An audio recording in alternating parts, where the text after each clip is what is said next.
Superb. Sir, Sachin is the best. Sachin is God, Varun. Sachin is God. For some at least. Mister Pathak, Sir, I'm 100% sure India जीतेगी. वैभव Sharma. Hi. और आप हैं miss Nalini Shankar, यहाँ की owner. बहुत नाम सुना था आपका और आज आपसे मिलना भी हो गया। We are so lucky जो आज आप यहाँ पे आए। Thank you. नलिनी जी कल एक जेम स्टोर की ओपनिंग करने जा रही हैं और उसी खुशी में इस कैफे में हमने एक छोटी सी पार्टी ऑर्गेनाइज की I see. और हम सब की आपसे रिक्वेस्ट है कि अगर आप इस पार्टी में आएंगे तो हम सबको बहुत खुशी होगी। देखिए मैं वादा तो नहीं करता. I'll try. Oh no, Sachin out. Oh, अब 3 बॉल में 16 रन कैसे बनेगा यार? अब तो 100% हम हार जाएंगे. सर, मैच गया हाथ से. No, not yet. Indian team का एस्ट्रोलॉजिकल नंबर है 8 और 8 नंबर शनि का नंबर है और आज 8 में है और ये जो बैट्समैन बैटिंग के लिए आ रहा है ये भी 8th पेसिंग का बैट्समैन है। जस्ट वेट, अभी फैसला किए देते हैं इंडियन क्रिकेट टीम की तकदीर का।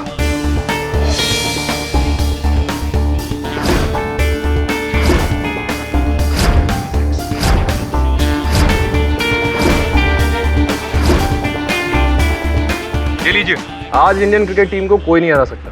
Really? How is it possible? खुद ही देख लीजिएगा, प्रत्यक्ष को प्रमाण की क्या आवश्यकता। अभी थोड़ी देर में फैसला आपकी आंखों के सामने हो जाएगा।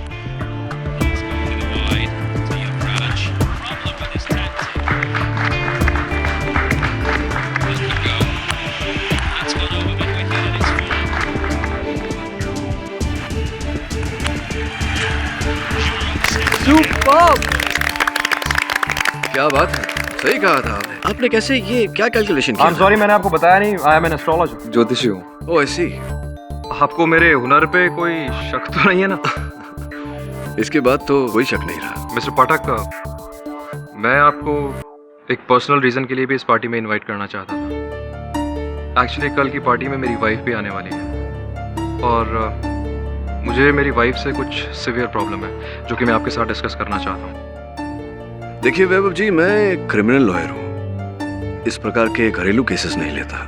You must go and see. No, I completely understand mister Pathak, लेकिन फिर भी मैं चाहता हूँ कि आप एक बार आकर मेरी वाइफ से मिल लें और तो फिर आप खुद समझ जाएंगे कि मैं आपको क्यों इनवाइट करना चाहता हूँ. Please, it's just a request.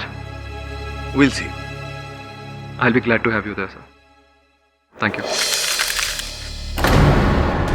तुमने मेरे साथ चीटिंग की। तुम जानते थे कि बिना कुंडली देखे मैं किसी को अपना पार्टनर नहीं बनाती, इसीलिए तुमने रत्नाकर की झूठी कुंडली बनाकर उसे मेरे जेम स्टोर का पार्टनर बना दिया। तुम्हारी हिम्मत कैसे हुई मेरे साथ चीटिंग करने की? देखिए, जो कुछ किया आपके भले के लिए किया और मुझे यह भी पता है आपको मेरे खिलाफ जो शख्स भड़का रहा है उसे अच्छी तरह से जानता हूं। क्यों बर्बाद करने पे तुली हो मुझे? आखिर चाहते क्या हो तुम? क्या कह रहे हैं आप? मैं आपकी पत्नी हूँ, मैं भला आपकी जिंदगी क्यों बर्बाद करूंगी? और क्या हुआ है आपको? ये मत पूछो कि हुआ क्या है, ये बताओ कि तुमने नलिनी से क्या कहा? क्यों कर रही हो ये सब? क्या कर रही हूँ मैं? मुझे तो कुछ समझ में नहीं आ रहा कि मैंने क्या किया। और नलिनी से तो मैं कितने दिनों से मिली तक नहीं है। और आपकी जिंदगी में कुछ भी होता है तो उसके लिए जिम्मेदार आप मुझे क्यों ठहराते हैं? हर बार दोषी मैं ही क्यों बन जाती हूँ? क्योंकि तुम मेरी जिंदगी में सबसे बड़ी राहु की दशा हो। तुम्हारे अलावा और कोई रुकावट नहीं है मेरी लाइफ में। तंग आ गया हूँ तुम्हारे इन लफड़ों और इन नौटंकियों से। लगता है अब मुझे तुमसे अलग होने के लिए कोई लीगल रास्ता ही अपनाना पड़ेगा। ये क्या कह रहे हैं आप? ये कैसी बातें कर रहे हैं आप?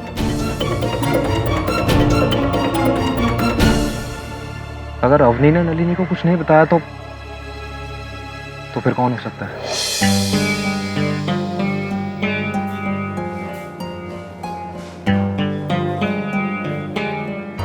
आई know Ratnakar ji, what you must be going through. बस आज शाम की पार्टी शांति से निपट जाने दीजिए। बाकी एक बात तो तय है, नलिनी आपको अपना पार्टनर नहीं बनाएगी। ऐसा कैसे हो सकता है? तुमने मुझसे प्रॉमिस किया था, अब किसी ने नलिनी को चाहे ये बता दिया कि मैंने तुम्हारी नकली कुंडली बनाकर उसको दी है, तो उसमें क्या मेरी गलती है? और ये सब सच्चाई जानने के बाद अब नलिनी तुमसे और मुझसे दोनों से कोई मतलब नहीं रखना चाहती है। देखो, जेम स्टोर की पार्टनरशिप के लिए तुमने जो कहा, जब कहा, मैंने किया ना। हाँ वो सब ठीक है रत्नाकर जी, मैं कहाँ कुछ गलत बोल रहा हूँ, लेकिन फिलहाल आज शाम की पार्टी तक तो चुप बैठने में ही भलाई है। ठीक है, सिर्फ आज शाम के लिए मैं चुप बैठ सकता हूँ, उसके बाद alright, just don't worry, I take care of it.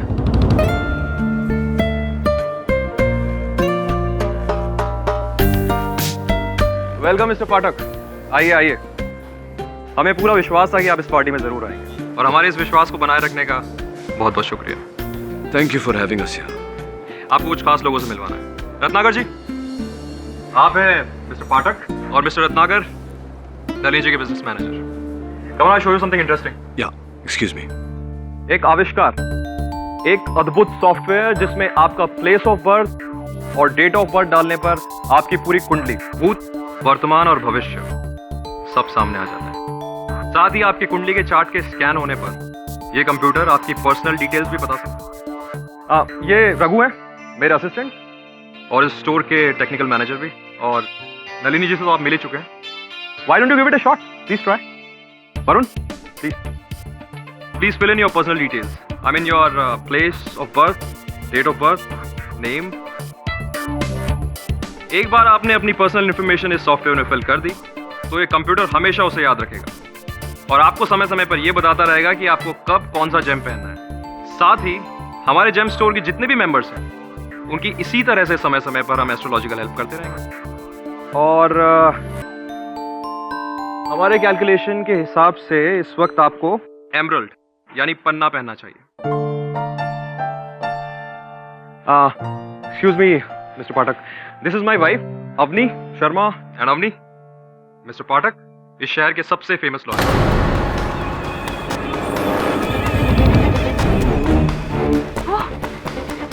Lawyer, तो तुम तय कर चुके हो कि तुम मुझे डिवोर्स दे के रहोगे?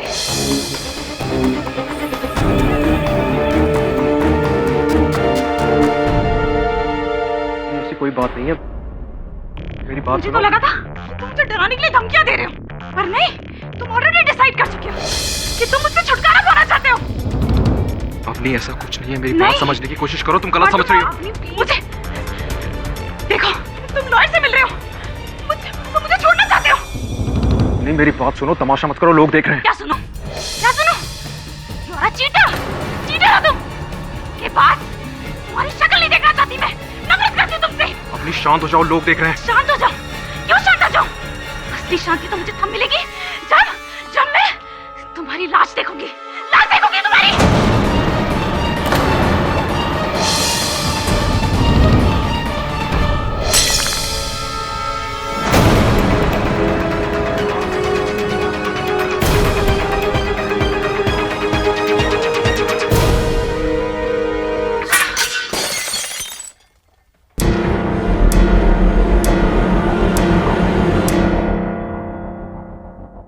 मिस्टर पाठक, अब तो आपने सारा माजरा अपनी खुद की आंखों से देखा ना कि क्यों मैं आपको अपनी पत्नी से मिलवाना चाहता था। क्योंकि मेरी खुद की कुंडली कहती है कि मेरी मौत मेरी बीवी के हाथों होगी।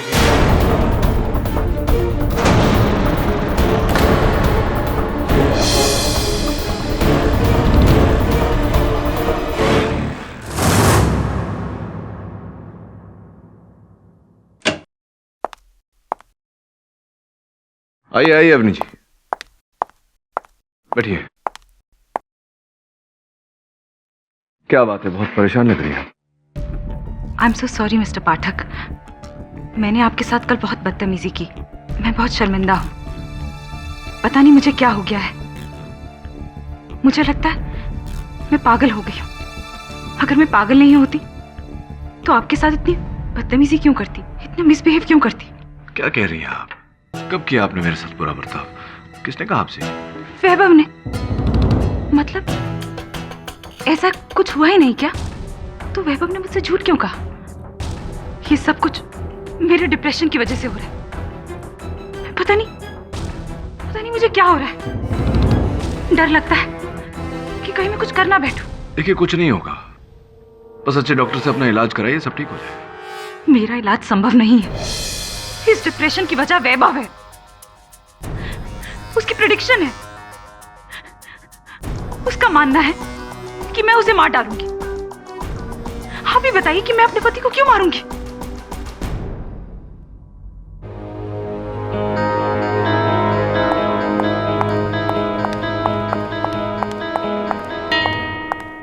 सर ये तो वैभव शर्मा की पत्नी थी ना? इसका पीछा कर देख कहाँ जा रही है। Right sir.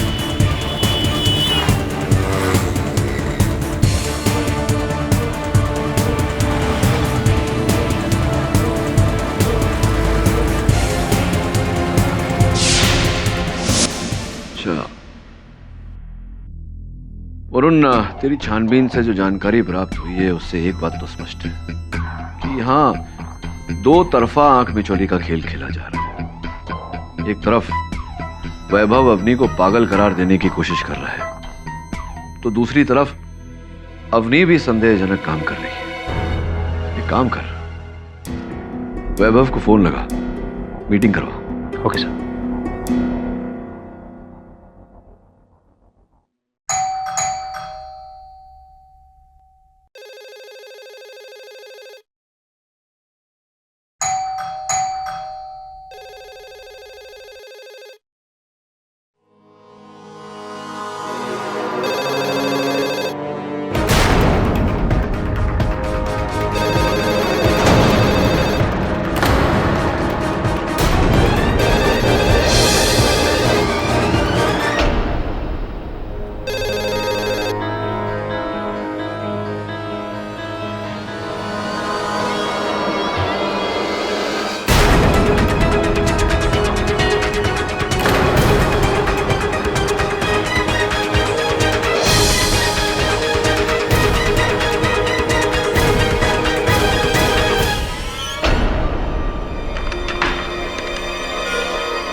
आपका केस लूं उससे पहले मैं आपसे कुछ जानना चाहूंगा।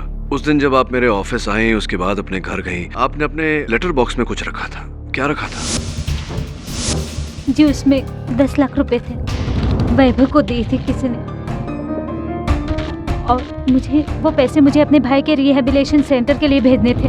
अगर वैभव से मांग के लेती तो वो कभी वो मुझे पैसे अपने भाई तक नहीं पहुंचाने देता। उसके बाद आप संजीव नाम के किसी आदमी से मिली। Who is he? कौन है वो? संजीव को मैं काफी समय से जानती हूँ। मैं वैभव से चोरी छुपे संजीव के जरिए ही मेरे भाई तक पैसे पहुँचाती थी। उस दिन भी पैसे मैंने लेटर बॉक्स में ही रखे थे। वो लेटर बॉक्स की चाबी और एक नोट घर के बाहर गमले के नीचे रखती है। संजीव वहीं से चाबी निकालकर पैसे मेरे भाई तक पहुँचाता था। योर ऑनर, ये खून कोई सोची समझी हुई साजिश तो नहीं है, लेकिन एक खतरनाक बीमारी का भयानक नतीजा जरूर है। और इस बीमारी से मिसेस अवनी शर्मा पिछले कई सालों से जूझ रही है, जिस बीमारी का नाम है डिप्रेशन। एक कॉमन सी बीमारी है योर ऑनर, लेकिन इसके साइड इफेक्ट्स बहुत ही अनकॉमन होते हैं, बहुत ही डेंजरस। कमाल की बात है, अक्सर ऐसा होता है योर ऑनर कि जो इंसान इस बीमारी से पीड़ित है, डिप्रेशन से, वो खुद अपने आप को मार देता है, लेकिन कभी कभी अपने आप को न मारते हुए वो उस इंसान को मार देता है जिसकी वजह से उसे ये डिप्रेशन की बीमारी हुई है। और मिसेस अवनी शर्मा ने कुछ ऐसा ही किया, दूसरा रास्ता अपनाया और अपने पति का कत्ल कर दिया। ये झूठ बोल रहे हैं। मैंने अपने पति को नहीं मारा। मैं तो उनके कमरे में गई भी नहीं थी। ये सब लोग मुझ पे झूठा इल्जाम लगा रहे हैं। मेरी बात का कोई यकीन क्यों नहीं कर रहा? मैंने कह दिया ना कि मैंने अपने पति को नहीं मारा तो नहीं मारा। आप लोग जबरदस्ती मेरे पे झूठा इल्जाम क्यों लगाया जा रहा है? मुझे क्यों दोषी बनाया जा रहा है? Order order. मुल्जिमा से शांति की अपील की जाती है। अच्छा, लेकिन इस तरह किसी पे झूठा इल्जाम लगाया जाएगा तो वो शांत रहेगा? मैं जानती हूँ कि मैं बेगुनाह हूँ। मैंने किसी का कोई खून नहीं किया। मैं जा रही हूँ यहाँ से, मैं जा रही हूँ। छोड़ो मुझे, छोड़ो मुझे। मैंने कहा मुझे छोड़ो, मुझे जाने दो। अवनी जी प्लीज शांत हो जाइए। आपके इस व्यवहार से आप अपने आप को दुविधा में डाल देंगी। प्लीज।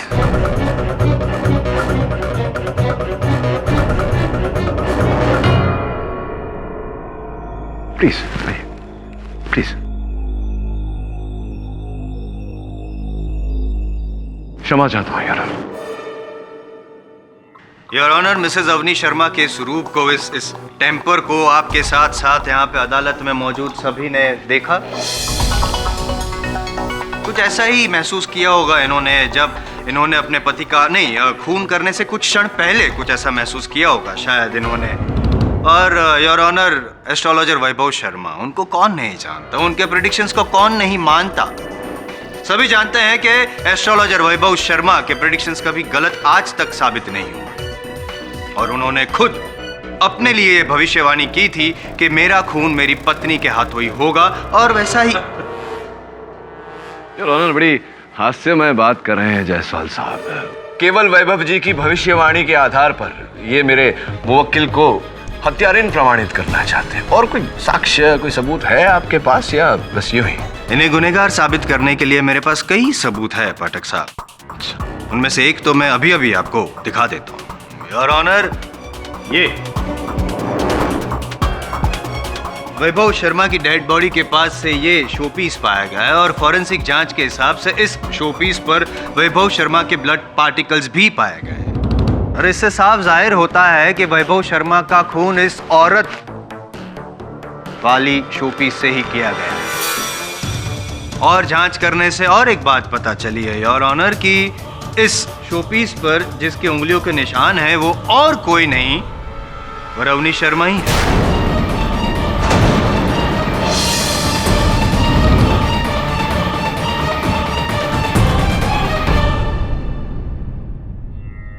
अब भी कोई शक की गुंजाइश है आपको पाठक साहब? योर ऑनर, इससे तो साफ जाहिर हो जाता है कि वैभव शर्मा का खून मिसेस अवनी शर्मा ने डिप्रेशन की हालत में किया, और जब उनसे वो बर्दाश्त नहीं हुआ, जो उन्होंने खून किया तो वो बर्दाश्त नहीं हुआ, तो उनकी मानसिक स्थिति सही नहीं रही और वो वहीं पे बेहोश होकर गिर। और एक बात योर ऑनर, सबसे पहले मिसेस अवनी शर्मा को बेहोशी की हालत में जिस व्यक्ति ने देखा, अब मैं उस व्यक्ति को कटघरे में बुलाने की इजाजत चाहूंगा, और वो व्यक्ति और कोई नहीं, मिस्टर केडी पाठक ही है।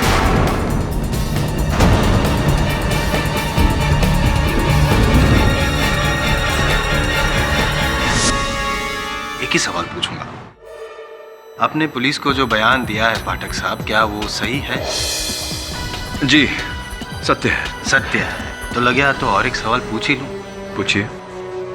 अवनी शर्मा को आपने वैभव शर्मा के मृत शरीर के पास बेहोश हालत में पाया, क्या ये भी सच है? जी, ये भी सत्य है।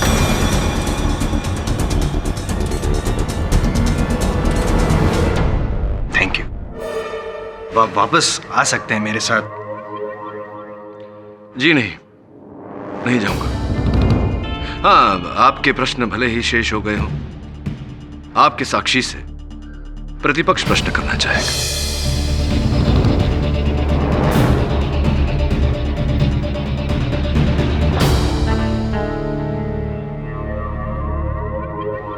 वो डिप्रेशन और आप स्ट्रेस, लगता है आपकी मानसिक स्थिति भी जायसवाल साहब, आप मेरी मानसिक स्थिति की चिंता न करें तो बेहतर होगा आपके लिए। बौखला जाएंगे। योर ऑनर, अभियोग पक्ष मुझे प्रत्युत्तर के अधिकार से वंचित नहीं कर सकता। मैं यहां इस समय अभियोग पक्ष के साक्षी के रूप में खड़ा हूं, पर मैं अवनी जी का वकील भी हूं। प्रतिपक्ष अभियोग पक्ष के साक्षी से प्रश्न करने की अनुमति चाहता है। अनुमति है, पहला प्रश्न योर ऑनर कि अंततः क्यों केडी पाठक वैभव शर्मा जी के घर गए थे? उत्तर, कुछ समय से मुझे लग रहा था कि वैभव शर्मा और अवनी शर्मा के बीच के रिश्ते में तनाव बना हुआ है। दोनों एक दूसरे पर मानसिक बोझ बन रहे हैं। वैभव शर्मा जी अवनी जी को पागल करार देना चाह रहे हैं।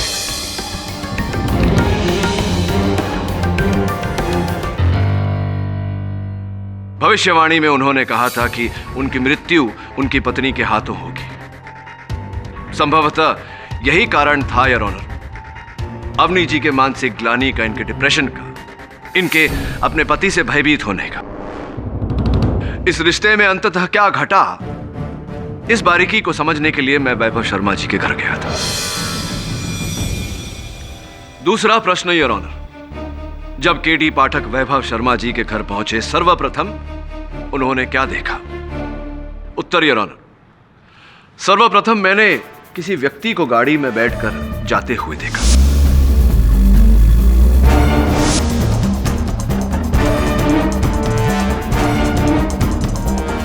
जब मैं वैभव शर्मा जी के घर के मुख्य द्वार पर पहुंचा तो मैंने अंदर लैंडलाइन फोन को बजते हुए सुना। मैंने घर के अंदर प्रवेश किया। जैसे ही वैभव शर्मा जी का मृत शरीर देखा, पुलिस को सूचित करने के लिए मैंने उस फोन का प्रयोग करना चाहा योर ऑनर। फिर पाया कि उस फोन का तार काट दिया गया था, जिसका अर्थ मेरे दोस्त ये होता है कि हत्यारा पूरे समय उस कमरे में उपस्थित था। मेरी उपस्थिति में उसने टेलीफोन का तार काटा। किंतु योर ऑनर, खोजने पर मुझे वहां कोई नहीं मिला। बहुत ही विचित्र बात है।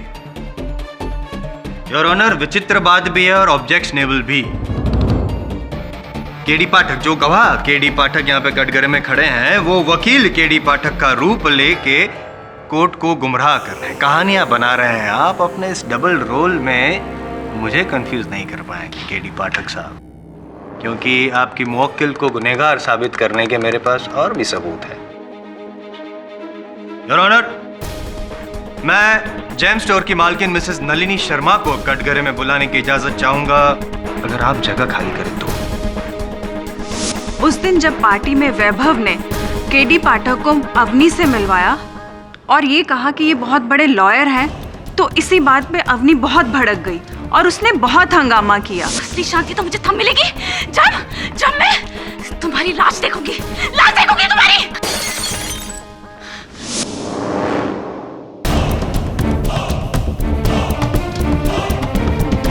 बल्कि योर ऑनर, सिर्फ देखी ही नहीं वैभव की लाश, लेकिन मिसेस अवनी शर्मा ने खुद वैभव को एक लाश में बदल दिया। ऑब्जेक्शन योर ऑनर, अभियोग पक्ष अनुचित शब्दों का प्रयोग करके अदालत की सोच बदलने का प्रयास कर रहे हैं। जरा आप सरकेंगे तो मैं आपको कौन रोक सकता है? हाँ नलिनी जी, वैभव जी ये काम करते थे आपके लिए? जी हाँ, लेकिन वो सिर्फ मेरे लिए ही नहीं, वो एक मैगजीन के लिए हॉरोस्कोप का कॉलम भी लिखते थे। राइट। अद्भुत बात तो ये है कि केवल उनकी ज्योतिष सलाह के लिए आप उन्हें प्रति माह 10 लाख रुपए चुकाती थी। इतने से काम के लिए कोई भला इतनी बड़ी रकम क्यों देगा? हाँ, यही तो सोच रहा था मैं, क्यों देगा? इनफैक्ट मुझे तो पार्टी के एक दिन पहले ही पता चला कि वो मुझे धोखा दे रहा था। किस प्रकार का धोखा दे रहे थे वो आपको? मैं अपना सारा काम हॉरोस्कोप देखकर ही करती हूँ और इसीलिए मैंने वैभव को अपने साथ रखा था। लेकिन वैभव ने रत्नाकर की नकली कुंडली बनाकर मुझे उसके साथ काम करने के लिए मजबूर कर दिया।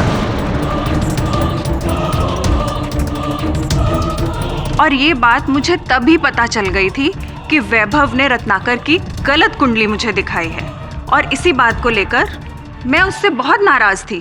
फिर इस नाराजगी के चलते आपने क्या अगला कदम उठाया, क्या किया आपने? मैंने उसको अपनी पार्टनरशिप से बेदखल कर दिया, सिंपल। योर ऑनर, मैं रत्नाकर जी को कटघरे में बुलाने की अनुमति चाहता हूँ।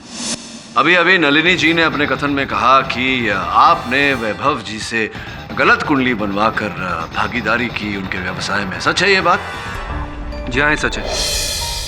क्या व्यक्तिगत लाभ था वैभव जी का ऐसा करने में? सिंपल सी बात है, सिर्फ पैसों के लिए। मैंने उस काम के लिए वैभव को 10 लाख रुपए दिए थे।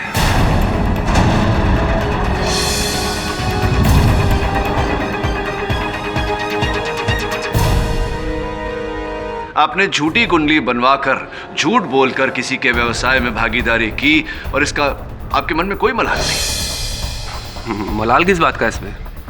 It's a business. उसने मेरे लिए एक काम किया, उसके बदले में मैंने उसको पे किया, सिंपल। और कोई छोटी मोटी रकम नहीं दी मैंने उसको। I agree with you Ratnakar ji, it's not a small amount at all. 10 lakh रुपए छोटी रकम नहीं होती। और जिस कार्य के लिए आपने ये रकम दिया था, जब वो कार्य असफल हुआ तो स्पष्ट है कि आपको क्रोध आया होगा और उसी क्रोध में आप वैभव जी के घर पहुंचे। आपने उनसे वो रकम लौटाने को कहा, वैभव जी ने मना किया। उस क्रोध के आवेश में आकर आपने वैभव जी की हत्या की। उनके घर से निकलने के समय आपके पांव से फूलदान को ठोकर लगी। फूलदान के नीचे आपको चिट्ठी और एक चाबी मिली, जिस चाबी से आपने अवनी शर्मा जी का लेटर बॉक्स खोला, 10 लाख रुपए उसमें से निकाले और फरार हो गए।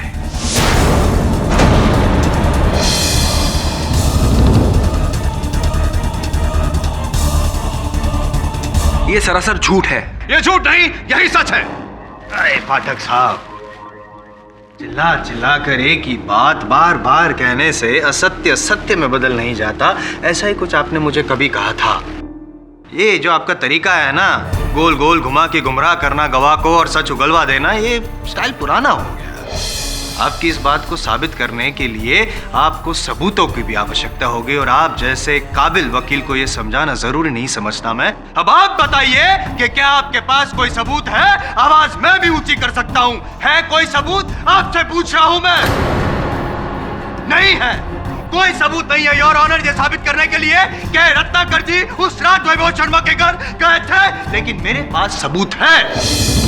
आपके मौकिल को गुनहगार साबित करने के कई सबूत है मेरे पास। और आप एक मिनट, जिस चाबी, जिस लेटर बॉक्स, जिस नोट की बात कर रहे हैं ना, वो चाबी रत्नाकर जी ले ही नहीं सकते, क्योंकि उस चाबी का सिर्फ अवनी जी को और संजीव को पता था। That's it. Your honour, Sanjeev ji. जी, मैं जब वहां पहुंचा तो मुझे ना तो वहां पे कोई नोट मिला, ना ही कोई चाबी। ओह अच्छा। तो आपको नोट चाबी कुछ नहीं मिला, तो आपने मिसेज अवनी शर्मा को कांटेक्ट तो किया होगा? जी नहीं, मुझे अवनी जी ने कहा था मुझे अगर वहां गमले के नीचे कोई नोट ना मिले तो मैं चला जाऊं। और मैं जब वहां गया तो मुझे कुछ मिला ही नहीं, तो मैं वापस आ गया वहां से। योर ऑनर, ये आदमी झूठ बोल रहा है, सरासर झूठ बोल रहा है, क्योंकि ये मिसेज अवनी शर्मा का पार्टनर इन क्राइम है। दरअसल हुआ ये था कि उनको नोट मिली थी और वहां से ये नोट लेके गायब हो गए, ताकि सारा शक रत्नाकर जी पर जाए। और ये सब झूठ है। मुझ पर सरासर झूठा इल्जाम लगाया जा रहा है। मैं ना ही उन पैसों के बारे में, ना ही इस कत्ल के बारे में कुछ जानती हूँ। मैंने तो अपने भाई तक पैसे पहुंचाने के लिए वहां पैसे रखे थे, और लेटर बॉक्स की चाबी, और साथ में चिप बाहर गमले के नीचे। पर मुझे नहीं पता, मैं नहीं जानती कि वहां से पैसे कहां गायब हो गए।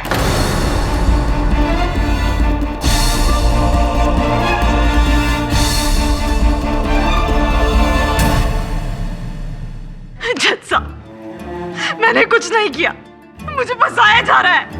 मैंने कुछ नहीं किया, मैं बेगुनाह हूं, मैंने कुछ नहीं किया।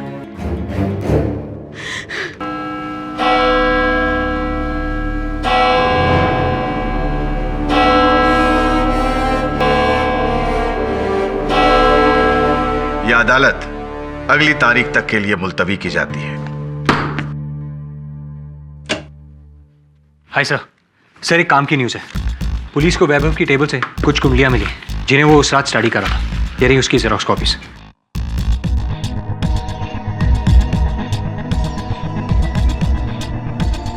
वरुण, किसी भी कुंडली पर व्यक्ति का नाम नहीं है, कैसे पता चलेगा किसकी कुंडली है?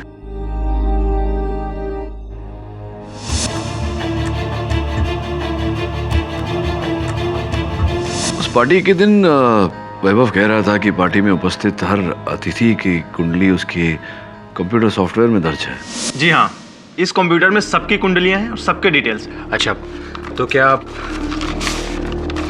चेक करके बता सकते हैं कि किनकी कुंडलियां हैं? जी बिल्कुल।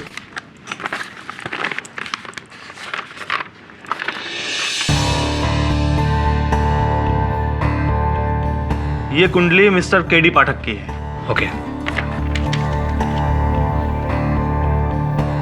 ये नलिनी मैडम की कुंडली है। ये कुंडली रत्नाकर की है। ये कुंडली किसकी है ये कुछ पता नहीं लग पा रहा है। दरअसल इसके डिटेल्स हमारे डेटा से मैच नहीं हो रहे हैं, अनआइडेंटिफाइड है। क्या आप कुछ भी नहीं बता सकते इसके बारे में? कुछ भी? हाँ बता सकते हैं, मतलब जैसे कि जिसकी भी ये कुंडली है उसका नाम शायद वी से शुरू होना चाहिए। वी? नलिनी जी, मेरे उलझन का निवारण कीजिए। ये जो बताइए कि रत्नाकर की झूठी कुंडली मिलने के बाद जब आपका वैभव शर्मा के साथ कोई सरोकार ही नहीं रहा तो फिर उस रात आप उसके घर क्यों गई थी? नहीं, मैं उससे मिलने नहीं गई थी, पर हाँ मैंने उससे फोन जरूर किया था कि मैं उससे मिलने आ रही हूँ, लेकिन मैं उससे मिलने नहीं गई थी। मैं तो इसी बात से बहुत खुश थी कि वो रात भर बैठकर मेरी कुंडली देखता रहेगा, लेकिन मैं उससे मिलने नहीं जाऊंगी। पेचीदगी है आपकी बातों में। ये क्या तात्पर्य है आपके कहने का इस बात का कि आप मिलने नहीं जाएंगी उन्हें, वो रात भर बैठ के आपकी कुंडली पढ़ता रहेगा? क्या ये उसकी आदत थी। जो भी उससे मिलने आने वाला होता था उससे पहले वो उसकी कुंडली देखता था।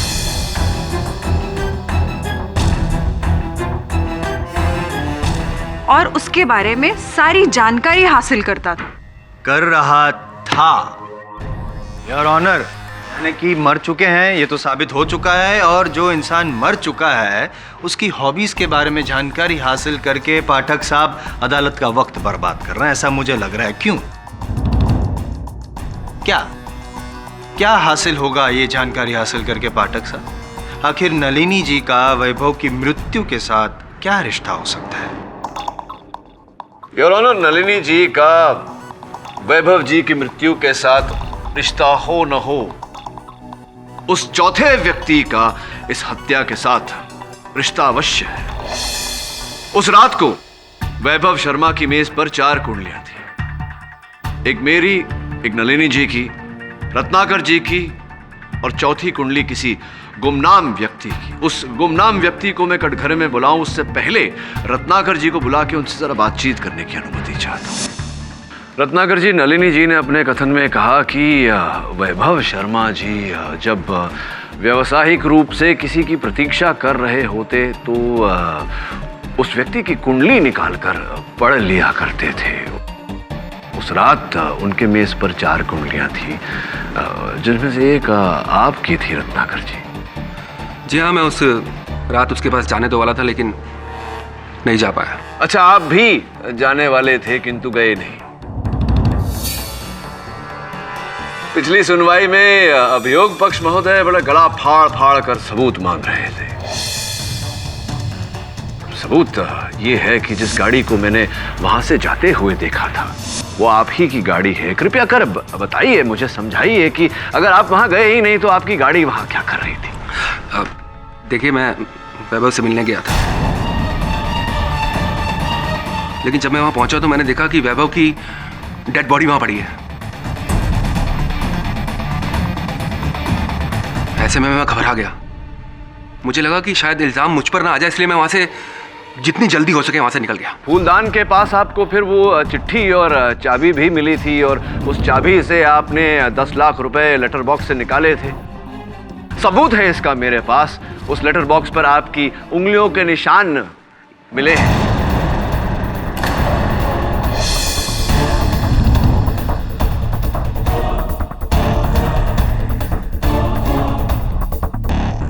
जी हाँ, मैंने वो पैसे लेटर बॉक्स से निकाले थे। वो मेरे पैसे थे, मैंने ले लिए तो क्या गलती की बताइए आप? क्या 10 लाख रुपयों के लिए किसी की हत्या करना गलत नहीं लगता आपको?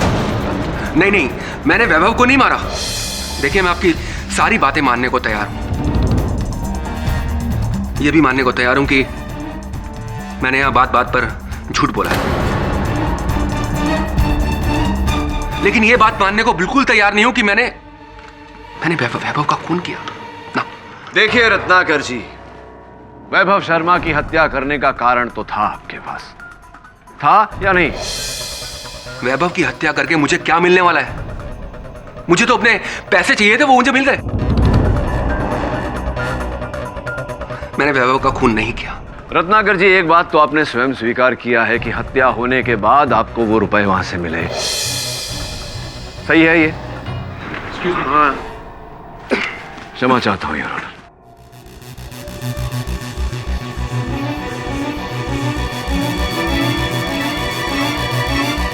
योर ऑनर, इस केस में ये बात कई बार कही जा चुकी है। वैभव शर्मा जी की विशेष आदत, जिस व्यक्ति से उनका व्यावसायिक संपर्क होने वाला होता था, उस व्यक्ति की कुंडली निकालकर वो मेज पर रखकर पढ़ते थे।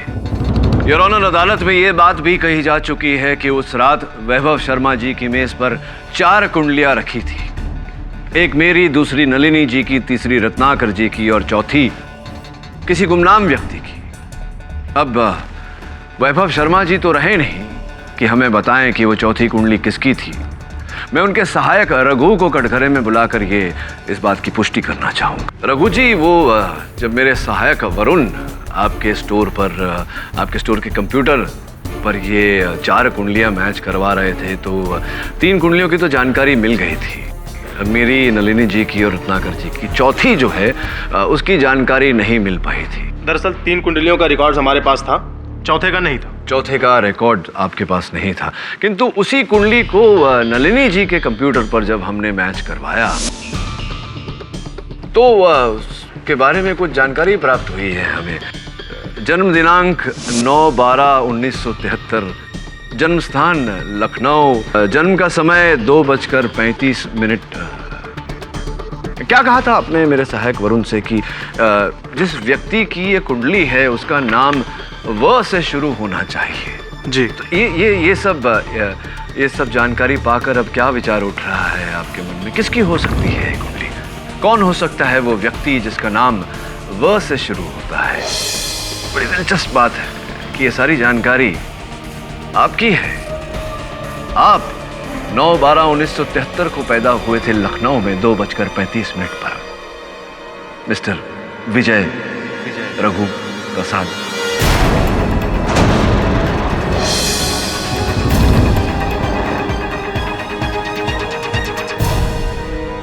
जी, आप अपनी जगह सही हो सकते हैं। मैं वैभव से मिलने गया था, लेकिन इससे कुछ भी साबित नहीं होता है। थोड़ी बहुत बातचीत हुई, इसके बाद मैं अपने घर आ गया। सुबह मुझे पता चला कि उसकी पत्नी अवनी ने वैभव का खून कर दिया है। चूंकि मैं इस झमेले में नहीं पड़ना चाहता था, इसलिए मैंने झूठ बोला। आपने कहा कि आप वैभव जी से मिलकर अपने घर लौट गए थे। जिस समय आप लौटे उस समय वैभव जी जीवित थे।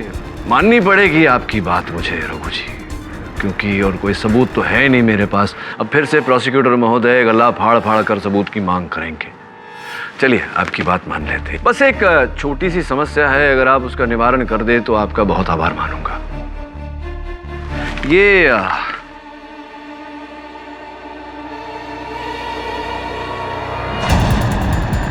कमीज जिस पर यहाँ देख रहे हैं आप, किसी के लहू का अवशेष है, और इसकी फोरेंसिक्स ने जांच की तो पता लगा कि ये वैभव शर्मा जी का लहू है। और ये कमीज जो है, ये मेरे सहायक वरुण ने आपके घर से प्राप्त की। आपकी कमीज है, आपका लॉन्ड्री वाला भी यही कहता है।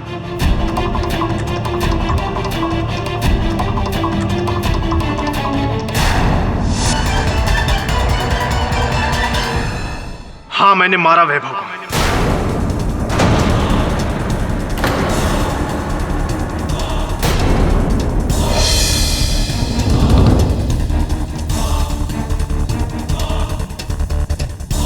सब कुछ मैंने किया, सॉफ्टवेयर मैंने बनाया, और वैभव का असिस्टेंट होने की वजह से सारा क्रेडिट ले जाता था वैभव।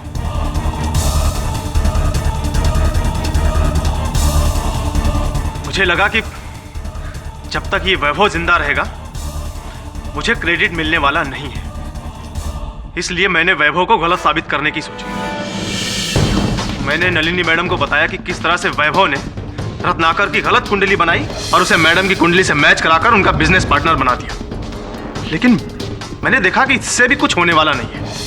मुझे मेरा क्रेडिट मिलने वाला नहीं है। और अगर वैभव जिंदा रहता तो मैं पूरी जिंदगी वैभव का असिस्टेंट ही बनकर रहता। इसलिए मैंने वैभव को मारने के लिए सोचा। मैं वैभव के घर गया, लेकिन वैभव को पहले ही पता चल चुका था कि मैंने नलिनी मैडम को ये बात बताई है। वो मुझे धमकी देने लगा, नौकरी से बाहर निकालने की धमकी देने लगा। इसलिए मुझे गुस्सा आया और मैंने गुस्से में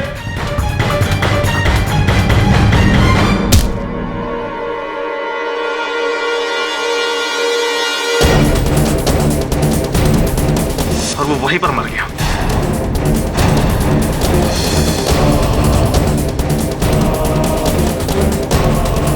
वैभव ने अपनी मौत का जिम्मेदार अपनी पत्नी को प्रेडिक्ट किया था और उसकी पत्नी की बीमारी के बारे में मैं जानता था। वो उस समय दवा खाकर दूसरे कमरे में सो रही थी। मैंने उसको वहां से उठाया और वैभव की लाश के पास लिटा दिया।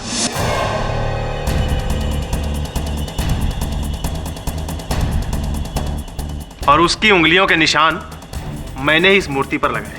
और फिर मैं वहां से भाग जाना चाहता था, लेकिन तब तक रत्नाकर वहां गया।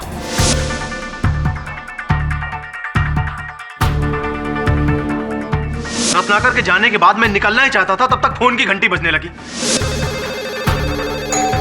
और दरवाजे पर आहट।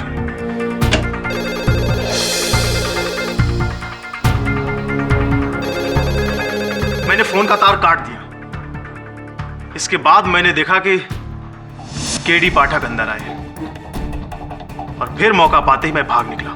सॉफ्टवेयर से निकलकर बहुत हार्डवेयर में जाना पड़ेगा आपको। कारागार में रखो जी।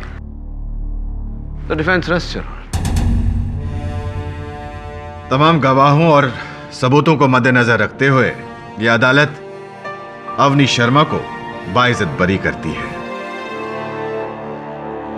और वैभव शर्मा के कत्ल के जुर्म में रघु प्रसाद पर मुकदमा चलाने का हुक्म देती है। The case is closed.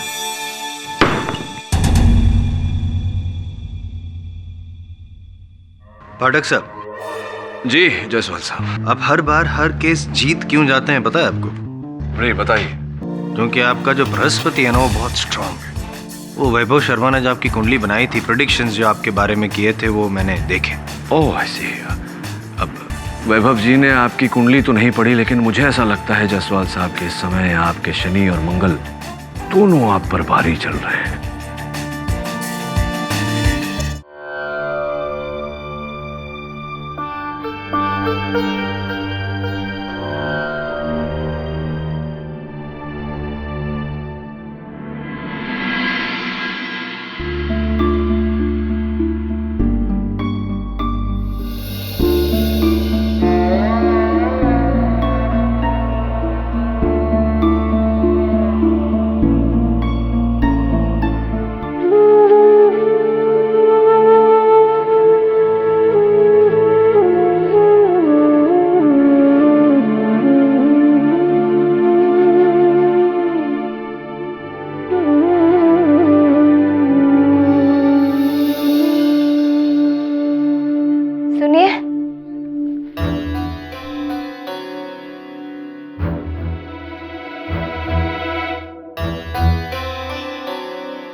आप कौन हैं?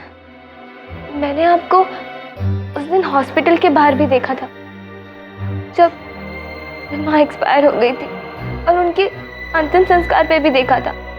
आज आप यहाँ, प्लीज मुझे बताइए, अब कौन है?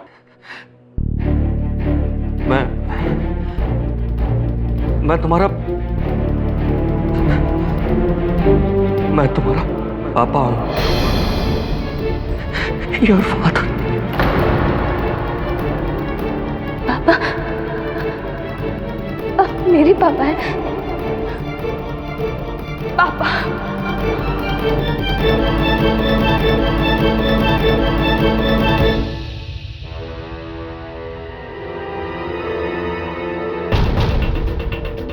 ये आदमी बलदेव नहीं हो सकता है।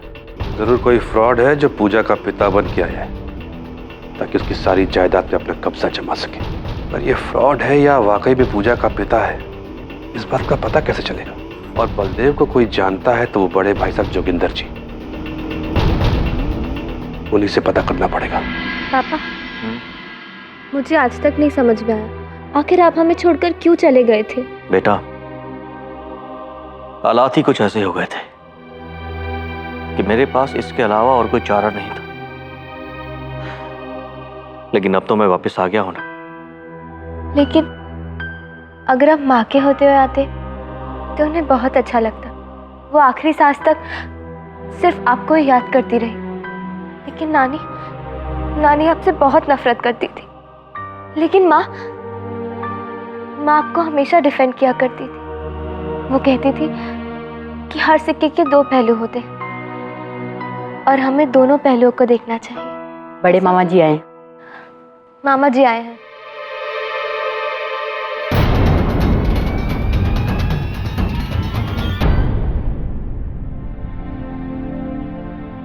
नमस्ते मामा जी। अरे पूजा मेरी बच्ची है, जीती रहो जीती रहो। अरे बिना जोगिंदर जी। कौन हो तुम? जी मैं बलदेव। कौन बलदेव? जी मैं बलदेव मेहता। नहीं नहीं, तुम बलदेव मेहता नहीं हो सकते। 18 साल के बाद आपसे मिल रहा हूं ना, तो शायद इसलिए आप मुझे पहचान नहीं रहे। पापा, मामा जी देख नहीं सकते। हाँ, 5 साल पहले एक एक्सीडेंट में मेरी आंखें चली गई थी। मैं देख नहीं सकता, मगर किसी की भी आवाज पहचान जरूर सकता हूँ। ये बलदेव मेहता की आवाज नहीं है। तुम बलदेव मेहता हो ही नहीं। मामा जी, आप ऐसा कैसे कह सकते हैं? मेरा दिल कहता है यही मेरे पापा है। अरे बेटी, ये कोई बहरूपिया है, फ्रॉड है जो तुम्हें धोखा देके। चुप रहिए, यही मेरे पापा है। अगर तुम इसकी बातों में आ ही गई हो तो मैं कुछ नहीं कर सकता, लेकिन इस फ्रॉड के धोखे में मैं तुम्हें नहीं आने दूंगा। ए, चलो निकलो यहाँ से। आई से गेट आउट। कहीं नहीं जाएंगे मेरे पापा। जाएंगे तो आप। मुझे पता है आप मेरी प्रॉपर्टी पर सांप बन के बैठे हुए हैं। मैं एक बार अपने पापा को खो चुकी हूँ, दोबारा नहीं खोना चाहती। अगर आपने मुझे मेरे पापा से अलग करने की कोशिश भी करी ना, तो याद रखिए मैं कुछ भी कर सकती हूँ।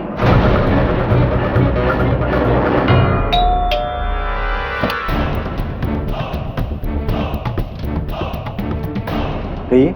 मिस्टर बलदेव मेहता। बलदेव मेहता? कौन बलदेव मेहता? मेरा नाम तो राजीव कुमार है। और 5 साल पहले आपका नाम सुनील यादव था, राइट?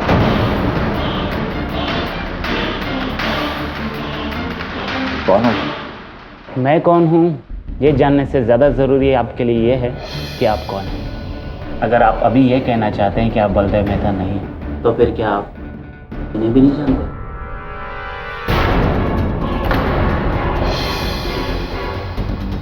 क्या चाहते हो तुम? यही कि अपनी बेटी को एक फ्रॉड के हाथों से बचाइए और बेंगलोर से मुंबई वापस चलिए। असली पिता कौन, बलदेव 1 या बलदेव 2? ये पूजा मल्होत्रा की जिंदगी में भी अजीब समय चल रहा है। सर, 18 साल बाद उसके पिता लौटते हैं, वो भी एक नहीं, दो। हाँ, किंतु उसके मामा जोगिंदर मल्होत्रा का कहना है कि वो बलदेव जो बेंगलोर में रहता था वही उसका असली पिता है। और पूजा का मानना है कि जो बलदेव उसके साथ रहते हैं वही उसके असली पिता है। हाँ, विचित्र बुद्धि है। अरे राघव, राघव,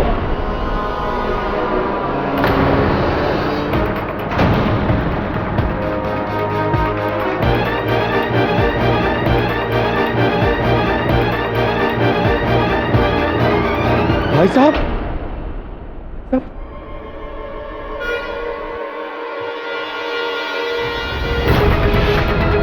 राघव,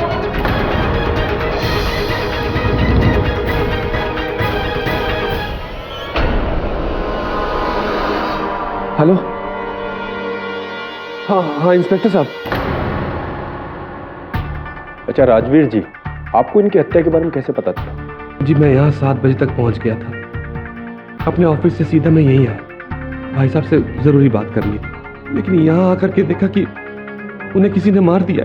किसी पर शक? बलदेव मेहता।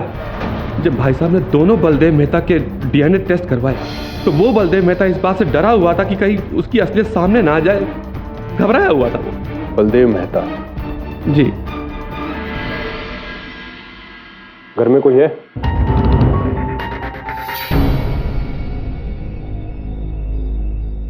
यस। मिस्टर बलदेव मेहता कहाँ है? जी वो तो दोपहर से ही घर पे नहीं है। क्यों, क्या बात है? आपके मामा जी जोगिंदर मल्होत्रा को किसी ने खून कर दिया। क्या?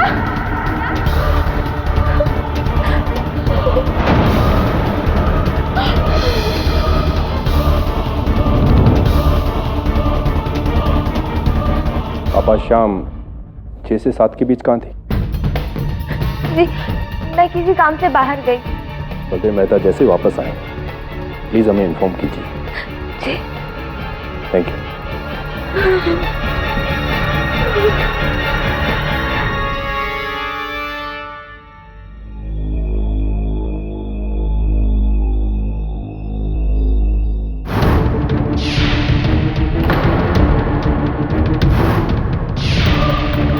पूजा को बुलाकर लाओ।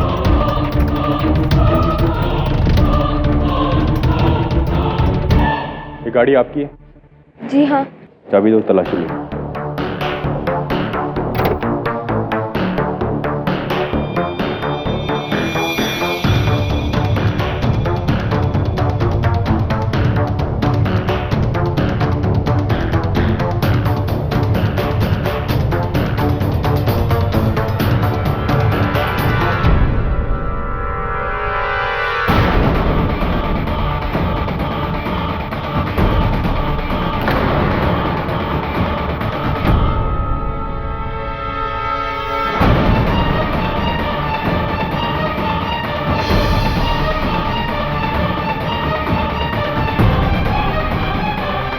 बलदेव मेहता जी, आजकल आपकी तस्वीर समेत अखबार में बड़ी खबर भी छप रही है। फिर तो आपने आज का न्यूज़पेपर भी पढ़ा होगा। जी। जोगिंदर मल्होत्रा के कत्ल के इल्जाम में पुलिस ने पूजा को अरेस्ट किया। भला वो अपने ही मामा जी का कत्ल क्यों करेगी? केडी साहब, मैं आपसे हाथ जोड़कर रिक्वेस्ट करता हूँ, प्लीज पूजा को बचा लीजिए। पूजा को बचाने का एक ही रास्ता है। अदालत में आपको स्पष्ट रूप से सच सच बताना पड़ेगा कि उसका असल पिता कौन है। मैं सब कुछ सच सच बताऊंगा, कुछ भी झूठ नहीं बोलूंगा अदालत के सामने। बस आप पूजा के ऊपर लगे हुए इस इल्जाम से उसे बचा लीजिए, प्लीज। ठीक है, पूरी कोशिश करूंगा। Your honour, Pooja Malhotra industries की होने वाली मैनेजिंग डायरेक्टर। इनकी जिंदगी में एक अजीब मोड़ आया योर ऑनर, जब इनकी माताजी कावेरी देवी के देहांत पर 18 साल बाद इनके तथाकथित पिताजी का आगमन हुआ। वो वापस आए। अब पूजा मल्होत्रा ने बिना सोचे समझे इमोशनल हो गए इनके पिताजी को एक्सेप्ट कर लिया, यानी कि बलदेव मेहता को एक्सेप्ट कर लिया। Natural reaction. लेकिन एक नेचुरल रिएक्शन और आया। इनके जो लीगल गार्डियन थे जोगिंदर मल्होत्रा, वो ये बलदेव मेहता को एक्सेप्ट नहीं कर पाए, क्योंकि उनके हिसाब से ये जो Baldev Mehta, your honour sorry मैं डिस्टर्ब कर रहा हूँ बीच में, इस केस में 2 बलदेव मेहता हैं और इस कोर्ट में भी मौजूद है, तो कंफ्यूजन कम करने के लिए मैं बलदेव 1 और बलदेव 2 यूं संबोधित करूंगा। हाँ, तो ये जो जोगिंदर मल्होत्रा थे, उनके हिसाब से ये बलदेव 1 वो फ्रॉड था, इसलिए असली बलदेव मेहता की खोज शुरू हुई और 8 मई के अखबारों के अनुसार असली बलदेव मेहता यानी कि बलदेव 2 को बैंगलोर से खोजा गया। इस बात से पूजा मल्होत्रा खफा हो गई और 8 मई की शाम को ही वो जोगिंदर मल्होत्रा के घर पे पहुंची और वहां पे बहस हुई, और बहस सिर्फ जुबानी नहीं, एक लेवल ऊपर तक गई, गर्मा गर्मी हुई। और उसी वक्त पूजा मल्होत्रा ने, ऑनर ये तलवार जो दीवार पे टंगी हुई थी, उससे पूजा मल्होत्रा ने जोगिंदर मल्होत्रा पे किया वार। वो था सोमवार और जोगिंदर मल्होत्रा मंगलवार नहीं देख पाए, उनकी मौत हो गई। ये गलत है, ये सरासर झूठ है। मैंने मामा जी का खून नहीं किया है। मैं तो उस दिन उनके घर भी नहीं गई थी।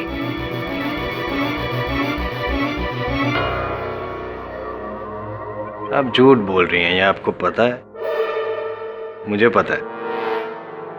छोड़िए, क्या आप ये बात जानती थी, आपको पता था कि आपके मामा जी जोगिंदर मल्होत्रा जी उस बलदेव मेहता को फ्रॉड मानते थे?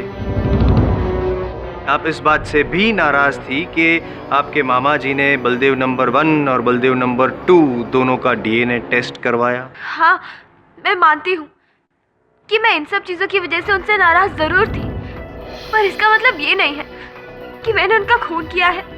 तो फिर ऐसा कैसे हो गया कि आपकी गाड़ी की डिक्की में वो तलवार वो वहाँ पे कैसे बरामद हुई? मुझे इसके बारे में कुछ भी नहीं मालूम है। योर ऑनर, सच क्या है झूठ क्या है ये साबित करने के लिए मैं इंस्पेक्टर दवे को कटघरे में बुलाने की इजाजत चाहूँ। योर ऑनर, 8 मई की शाम करीब 7 बजे राजवीर मल्होत्रा ने फोन करके हमें जोगिंदर मल्होत्रा के मर्डर की खबर दी। मैं अपनी टीम के साथ जोगिंदर मल्होत्रा के बैंड्रा वाले बंगले पर पहुंचा। वहां हमें उनकी लाश मिली। खून शोपीस की एक तलवार से हुआ है। पोस्टमार्टम की रिपोर्ट के अनुसार हत्या का समय 6:15 से 6:45 के बीच का है। जिसके बाद राजवीर के शक के आधार पर हम बलदेव मेहता से पूछताछ करने पहुंचे, जो पूजा के साथ रहते थे। वो तो वहां नहीं मिले, लेकिन पूजा की कार की डिक्की से हमें ये तलवार बरामद हुई। इंस्पेक्टर दवे, कृपया कर अदालत को बताइए कि इस तलवार पर, इस हत्या शस्त्र पर क्या किसी की उंगलियों के निशान मिले हैं, विशेषकर पूजा के? जी नहीं, इस तलवार पर किसी की उंगलियों के निशान नहीं। तो फिर किस आधार पर हम ये कह रहे हैं कि पूजा ने इस तलवार से जोगिंदर जी की हत्या की? पहला तो ये कि पूजा की कार की डिक्की से ये तलवार बरामद हुई, और दूसरा जोगिंदर जी के घर पर पूजा की उंगलियों के निशान मिले हैं। पाठक साहब जी, पूजा मल्होत्रा का ये बयान कि वो जोगिंदर मल्होत्रा के घर पे गई नहीं थी, वो तो सरासर झूठ निकला। अब 8 तारीख को वो शाम को जोगिंदर मल्होत्रा के घर पे गई थी और पूरी प्लानिंग के साथ गई थी। ये साबित करने के लिए योर ऑनर मैं बुलाना चाहूंगा अपना अगला गवाह, जोगिंदर मल्होत्रा का डोमेस्टिक हेल्प राघव जी। लगभग 6 बजे पूजा मैडम आई और आते ही इन्होंने मुझे अपने घर भेज दिया, यह कहते हुए कि वो मामा जी के लिए हापुस आम लेकर आने वाली थी, और वो भूल गई। उन्होंने बोला कि तुम जाओ और वो आम लेकर आ जाओ, तो मैं वहां से चला गया। फिर क्या हुआ? रात को 10 बजे मैं वापस आया तो पता चला कि किसी ने साहब का... ये झूठ बोल रहे हैं, मैंने ऐसा कुछ भी नहीं किया है। मैं तो मामा जी के घर गए भी नहीं थी। अरे जायसवाल साहब, ये आम खाते हैं आप? आमतौर पर तो खाता हूँ, टिफिन लाया हूँ, आज भी खाएंगे आप? नहीं नहीं, मैं आम रस निकालना चाहता हूँ, आपकी अनुमति हो तो जरा निचोड़ूं। हाँ तो राघव जी, आपके कथन के अनुसार राघव जी, आपने कहा कि पूजा जी वहाँ आई और आते ही उन्होंने आपको अपने घर जाने कहा, वहाँ से आम लाने कहा। जहाँ तक मेरी जानकारी है, पूजा जी का घर जोगिंदर जी के घर से आधे घंटे की दूरी पर है, और आपको पूरे 4 घंटे लग गए जाकर आने में। इतना समय क्यों लगा? जी, वो मैं पूजा मैडम के घर पहुँचा तो वहाँ कोई नहीं था। मैंने सोचा नौकरानी आसपास कहीं गई होगी, परंतु काफी देर तक इंतजार करने के बाद भी नहीं आई, तो मैं वापस आ गया। और सब रास्ते में कुछ काम था, वहां समय लग गया। चलिए मान लेते हैं आपकी ये बात। ये बताइए कि पूजा जी के अतिरिक्त उस शाम वहां और कौन आया था? बलदेव मेहता आए थे। कौन से वाले बलदेव मेहता? यहाँ तो 2 हैं। वो आए थे, करीब 5:30 बजे आए थे और 6 बजे से पहले ही चले गए। मैं 7 तारीख की शाम को बेंगलोर से मुंबई आया और मुझे वहां पता चल गया था कि कोई बहरूपिया मेरी जगह लेकर मेरी मासूम पूजा को धोखा दे रहा है। इसलिए मैं सीधा जोगिंदर जी से मिलने उनके घर चला गया। लगता है आप अपनी बेटी से प्यार नहीं करते, तभी तो इतने वर्षों पश्चात लौटने के बाद अपनी बेटी से मिलने के बजाय आप सीधा वहाँ जोगिंदर जी के पास चले गए। नहीं वकील साहब, ऐसी कोई बात नहीं है। वही तो थे जो मुझे पहचानते थे और उन्होंने अपने आदमी की मदद से मुझे बुलवाया। तो फिर क्या हुआ? मुझे नहीं मालूम था कि जोगिंदर जी अपनी आंखें खो चुके हैं, लेकिन इसके बावजूद भी उन्होंने मेरी आवाज़ से मुझे पहचान लिया। उन्होंने मुझे बताया कि मेरी बेटी इस बहरूपिये को अपना पिता मान चुकी है। उन्होंने मुझे डीएनए टेस्ट की बात की और मुझसे रिक्वेस्ट की कि मैं अपनी बेटी पूजा को समझाऊं। मैं इससे मिलने भी गया था, लेकिन इसने मुझे एक्सेप्ट करने से मना कर दिया। वहां पर यह बहरूपिया भी था। मैं तो सिर्फ अपनी मासूम बच्ची को बचाना चाहता था, इसलिए मैं दूसरे दिन जोगिंदर जी से मिलने उनके घर गया था। कुछ 5:30 बजे होंगे और 6 बजे करीब मैं वापस भी आ गया। झूठ बोल रही है। इसी ने जोगिंदर जी का खून किया है ताकि मेरी बेटी को बचा सके। Order order. योर ऑनर, अगर वो बलदेव मेहता जिसे पूजा मल्होत्रा अपना पिता मानती है वो चिल्ला चिल्ला कर ये साबित करना चाहते हैं कि वही असली बलदेव मेहता है, तो मैं ये कहना चाहूंगा कि इस तरह से वो झूठ को सच में नहीं बदल पाए। वकील साहब, मैं यहाँ पर सिर्फ और सिर्फ अपनी बेटी के लिए आया हूँ। मुझे यहाँ पर किसी को कुछ भी साबित नहीं करना है, और साबित करने की जरूरत उनको होती जिनके मन में कोई चोर होता, या फिर बात कुछ और होती है। बताइए मिस्टर बलदेव नंबर 1, अब तब क्यों आए जब आपको पता था कि आपकी पहचान कराने वाला कोई है ही नहीं, सिर्फ एक जोगिंदर मल्होत्रा ही है जो बेचारे आंखों से लाचार हैं, सॉरी थे। बताइए बताइए, जवाब दीजिए, जवाब दीजिए मिस्टर बलदेव नंबर 1। नहीं, मैं बताता हूं। आप इसलिए आए क्योंकि आप भली बात ही जानते थे कि कोई नहीं है, कोई भी नहीं है जो इस बात को साबित कर सके कि आप असली बलदेव मेहता नहीं है। इसी बात का फायदा उठाया आपने, पूजा को भरोसे में लिया आपने। लेकिन जोगिंदर मल्होत्रा को जब इस बात का पता चला, उसने जब असली बलदेव मेहता यानी कि बलदेव मेहता 2 को बुलाया, आप दोनों का डीएनए टेस्ट करवाया, तो आप डर गए कि हकीकत सामने आ जाएगा। आपने पूजा मल्होत्रा का उकसाया और उसी वजह से पूजा मल्होत्रा ने जोगिंदर मल्होत्रा का खून कर दिया। ऐसा कुछ नहीं हुआ था। यही हुआ था। कुछ नहीं हुआ। आवाज नीची। ना तो मैंने पूजा को उकसाया था और ना ही पूजा ने जोगिंदर जी का खून किया है। पूजा बेटी है मेरी, मैं क्यों उकसाऊंगा उसे? बोला मैं अपनी ही बेटी का बुरा क्यों चाहूंगा? बताइए। आपका अच्छा हो सके और अच्छा हो सके। ये आपका कहना है कि पूजा आपकी बेटी है, ये आपका कहना है कि पूजा के प्रति आपको लगाव है, लेकिन हकीकत में पूजा के प्रति नहीं, उसकी करोड़ की मिल्कियत के प्रति आप। Objection your honour. ऐसा लगता है कि माननीय अभियोग पक्ष कुछ विचलित से हो गए हैं इस बलदेव 1 बलदेव 2 के चक्कर में। योर ऑनर, मान सकता हूं कि ये व्यक्ति पूजा के असल पिता न हो, लेकिन ये कतई ही नहीं मान सकता कि इनके उकसाने पर पूजा ने जोगिंदर जी की हत्या की होगी। इसी बात को जरा स्पष्ट करने के लिए मैं बलदेव 1 साहब से कुछ प्रश्न पूछना चाहूंगा। अनुमति है। बलदेव जी, जिस शाम जोगिंदर जी की हत्या हुई, उस शाम से लेकर के अगले दिन दोपहर तक आप लापता रहे, कहाँ थे आप? जी, मैं अपने पुराने फ्लैट पर गया था, जहां पर मैं और पूजा की मां कावेरी साथ रहा करते थे। रात को करीब 10 बजे जब मैं वहां से लौटा तो मैंने घर के बाहर पुलिस को लगे देखा। मैं बहुत डर गया और मैं घर के अंदर नहीं गया।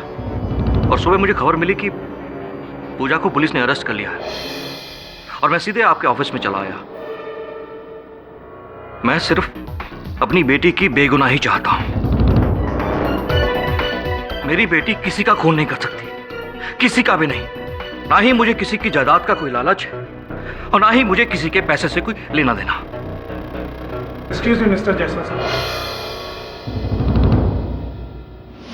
8 मई को मिस्टर जोगिंदर मल्होत्रा ने मेरे क्लिनिक में इन 2 व्यक्तियों का डीएनए टेस्ट कराया। मैंने इन दोनों के डीएनए टेस्ट को पूजा के डीएनए टेस्ट से मैच किया, और रिपोर्ट आपके पास है।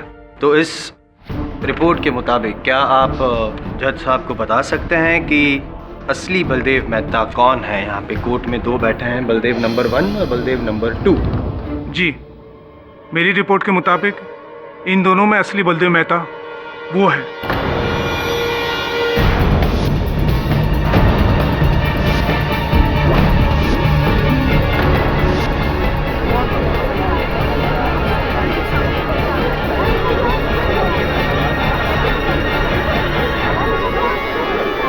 Order order, silence please.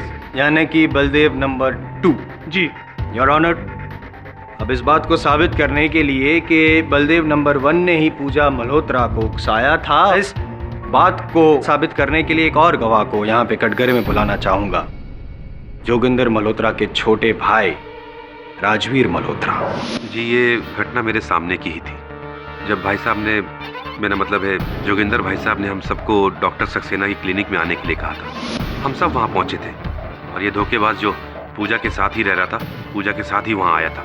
लेकिन जैसे ही भाई साहब ने डीएनए टेस्ट की बात कही, आखिरी बार कह रही हूँ, अगर आपने मेरे पापा के साथ कोई भी जोर जबरदस्ती करने की कोशिश की ना तो मैं किसी को नहीं छोड़ूंगी, समझे आप? अजवीर जी, क्लिनिक में डीएनए टेस्ट होने के बाद जोगिंदर जी ने अपने दफ्तर आकर एक 25 लाख रुपए की रकम निकलवाई थी। उनकी हत्या के बाद सर्वप्रथम आप ही वहां पहुंचे थे, आप ही ने पुलिस को बुलाया था। पुलिस की खोज के बाद वहां से 25 लाख रुपए तो बरामद नहीं हुई, कहाँ गए वो रुपए? जी जी, मैं ही वो शख्स था जिसने पुलिस को फोन किया था। लेकिन वकील साहब, 25 लाख के बारे में मुझे कुछ भी नहीं पता है। चलिए जो भी हो, ये बताइए कि आप जब वहां शाम को 7 बजे जोगिंदर जी के घर पहुंचे तो कहां से आ रहे थे आप? जी, मैं अपने अंधेरी ऑफिस से सीधे उनके बांद्रा घर पे ही आया था। अपने अंधेरी ऑफिस से सीधा उनके घर पहुंचे, बांद्रा? जी, जोगिंदर जी का घर बांद्रा में है। ये बताइए कि आप बांद्रा से आगे महिम पर क्या कर रहे थे? ये क्या कह रहे हैं आप? भला मैं माहिम क्यों जाऊंगा? और ये अंधेरी और बांद्रा के बीच में माहिम कहाँ से आ गया? ये ऐसे झुटलाने का प्रयास मत कीजिए। जिस पेट्रोल पंप से आपने अपनी गाड़ी में तेल डलवाया था, आपने क्रेडिट कार्ड से उसका मूल्य चुकाया था, उसकी रसीद जज साहब की मेज पर पड़ी हुई है। क्या कर रहे थे आप महिम में? वकील साहब, दरअसल मैं भाई साहब के घर शाम को 6:30 बजे ही पहुंच गया था। लेकिन जैसे मैं वहां पहुंचा तो मैंने देखा एक कार वहां से बाहर जा रही है। अब कार कौन चला रहा था ये मैं नहीं देख सका। फिर मुझे थोड़ा डाउट सा हुआ और मैंने कार का पीछा किया। बांद्रा से आगे माहिम के पास मैंने जाके देखा कि वो कार पूजा चला रही थी।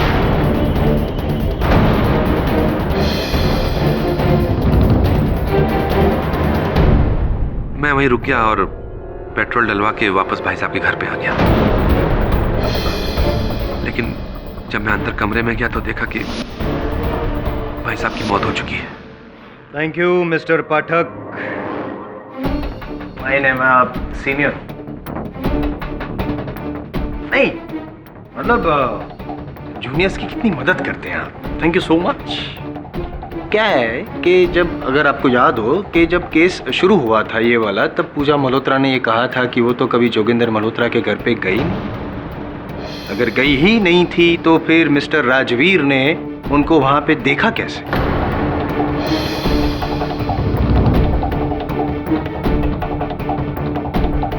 बताइए पूजा जी, क्या अब भी आप यही कहेंगी कि उस रोज आप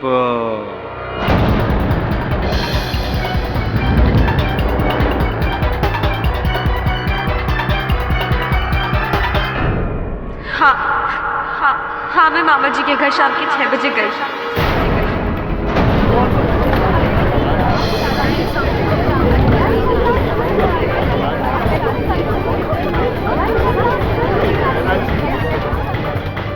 ये सारा सर झूठ है सर।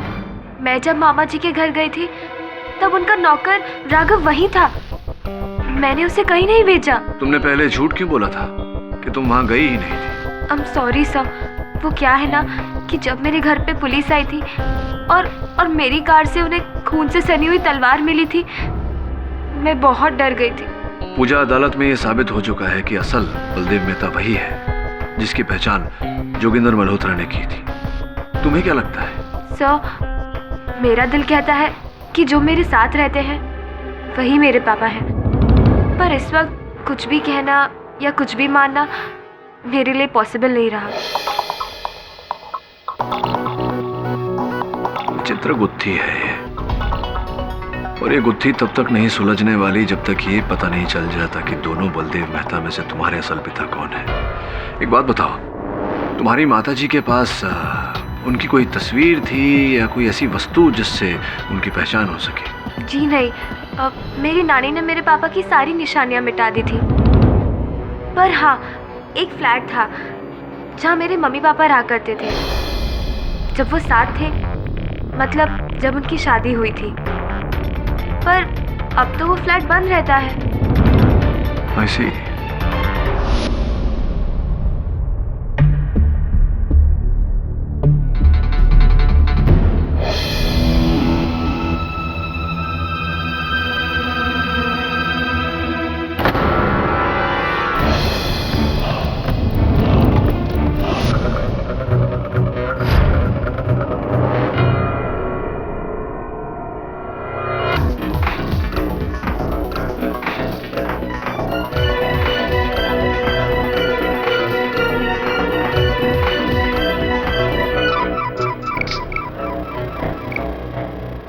हाँ वरुण बोल।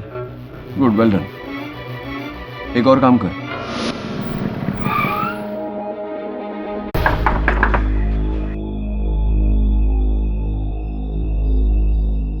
जी कहिए। मुझे राघव से मिलना है, वो है क्या? जी नहीं, वो तो नहीं है। वो तो बलदेव साहब के पास गए हैं। आजकल वो उन्हीं के लिए काम कर रहे हैं ना। Thank you. बलदेव जी क्षमा कीजिएगा, न चाहते हुए भी आपसे एक निजी प्रश्न करना पड़ रहा है।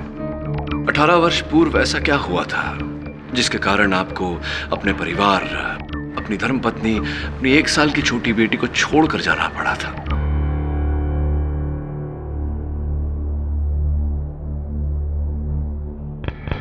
कावेरी के घर वाले मुझे पसंद नहीं करते थे। मुझे वहां पर हमेशा ऐसा फील होता था कि मैं इन लोगों के लायक नहीं हूं। बहुत छोटा इंसान था मैं। कावेरी जिस कंपनी में मालकिन थी उस कंपनी में एक मामूली सा मैनेजर था मैं। कौन व्यक्ति था विशेषकर जो आपको ऐसा आभास दिलाता था कि अब मामूली है? सब लोग, लेकिन खास तौर से जोगिंदर जी। आगे बताइए, क्या घटना घटी जिसके कारण आप 18 वर्ष तक लापता हो गए? एक दिन जोगिंदर जी ने मुझे कंपनी के काम से जयपुर की ब्रांच में भेजा था और उसी रात को वहां पर 10 लाख रुपए की चोरी हो गई। पता नहीं कैसे, लेकिन वो 10 लाख रुपए मुझे मेरे ही कमरे से मिले। इससे पहले कि मैं इस बारे में किसी को बता पाता, मुझे पता चला कि पुलिस मुझे ढूंढ रही है, मुझे चोर समझ रही है। मैं डर के मारे वहां से भाग निकला और जब मैंने कावेरी को सच बताने का निश्चय किया तो मुझे पता चला कि कावेरी भी मुझे चोर समझ रही है और मेरी शक्ल तक नहीं देखना चाहती। कि ये बात जो कावेरी आपको चोर समझ रही है और आपका मुंह नहीं देखना चाहती, ये बात किसने बताई आपको? जी, जोगिंदर जी ने। ये बात भी जोगिंदर जी ने आपको बताई। कुल मिला के आप ये कहना चाहते हैं? पाठक साहब, आप क्या कहना चाहते हैं? समझ में नहीं आ रहा है मुझे, क्योंकि अदालत में तो ये साबित हो चुका है कि ये जो है आपके सामने खड़े हैं वो असली बलदेव मेहता नहीं, ये पीछे बैठे हैं वो असली बलदेव मेहता है। असल बलदेव मेहता यही है। यानी कि योर ऑनर, माननीय बचाव पक्ष महोदय अब डीएनए रिपोर्ट्स को भी झुठला रहे हैं। डीएनए रिपोर्ट पर भी चर्चा होगी मेरे दोस्त धीरज सर। बलदेव जी, कृपया कर अदालत को बताइए कि इस पुस्तक को जानते हैं और पहचानते हैं? जी हाँ, अच्छी तरह से। ये किताब मैंने कावेरी को दी थी। इस पर मैंने विद लव के साथ साथ अपना नाम भी लिखा था। Your honour, with love and due respect to mister Pathak, मैं ये कहना चाहूंगा कि वे अदालत का टाइम वेस्ट कर रहे हैं। छोड़िए ना ये सब लव रोमांस वगैरह की बातें, सीधे सीधे जल्दी बता दीजिए ना कि क्या आप साबित क्या करना चाहते हैं? जैसी आपकी आज्ञा जायसवाल साहब। योर ऑनर, मैं केवल इतना साबित करना चाहता हूं कि ये जो व्यक्ति कटघरे में इस समय खड़े हैं ये ही असल बलदेव मेहता है। ये पुस्तक इन्होंने अपनी पत्नी कावेरी को भेंट के रूप में दी थी और इस पर जो इनकी लिखावट है उसकी जांच और उसकी पुष्टि हैंडराइटिंग एक्सपर्ट्स कर चुके हैं। रिपोर्ट आपके मेज पर है। और जरा घूमिए ना। यह व्यक्ति जिसे आप इतने जोशो खरोश से बलदेव मेहता कह रहे हैं, वास्तविकता में इनका नाम विजय विश्वकर्मा है।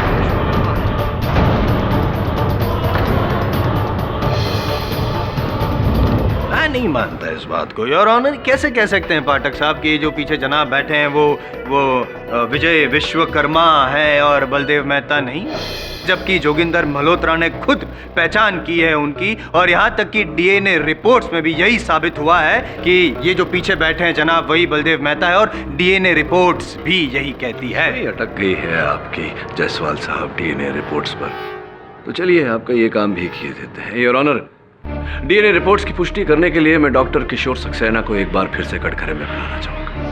योर ऑनर, पुलिस ने डॉक्टर सक्सेना के लॉकर से 10 लाख रुपए नकद बरामद किए। उन नोटों पर जो सीरियल नंबर्स हैं वो उस रकम के नोटों के सीरियल नंबर से मेल खाते हैं जो रकम जोगिंदर जी ने अपने कंपनी से निकाले थे, 25 लाख रुपए। इससे तो स्पष्ट होता है डॉक्टर साहब की जोगिंदर जी ने ही आपको 10 लाख रुपए दिए थे। जी, ये 10 लाख रुपए मुझे खुद जोगिंदर मल्होत्रा जी ने दी थे। आश्चर्यजनक बात है कि डीएनए टेस्टिंग के लिए इतनी बड़ी रकम 10 लाख रुपए की। जी नहीं, ये 10 लाख रुपए मुझे डीएनए टेस्ट के लिए नहीं, बल्कि इसलिए दिए थे कि उस आदमी के पक्ष में मैं रिपोर्ट प्रेजेंट कर सकूं।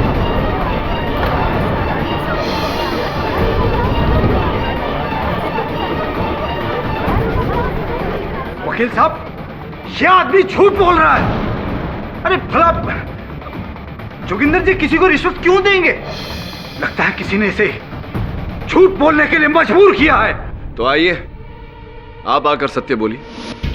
क्यों आप हम सबको कष्ट दे रहे हैं, अदालत का समय व्यर्थ कर रहे हैं? मान जाइए कि आप बलदेव मेहता नहीं, विजय विश्वकर्मा हैं। वकील साहब, ये आप क्या कह रहे हैं? मेरी समझ में कुछ नहीं आ रहा। अरे मैं ये क्या विजय विश्वकर्मा नाम के किसी आदमी को नहीं जानता हूँ। मैं समझ गया कि आप यूं नहीं मानेंगे, मुझे साबित करना ही पड़ेगा। जोगिंदर मल्होत्रा जी के घर मुझे एक फोटो एल्बम मिला, उसमें बहुत ही दिलचस्प तस्वीर मुझे मिली। 1993 में आयोजित की गई व्यापारी संघ समारोह, जिसमें आप भी मेहमान के तौर पर उपस्थित थे। ये देखिए बैनर के नीचे, बिल्कुल बैनर के नीचे।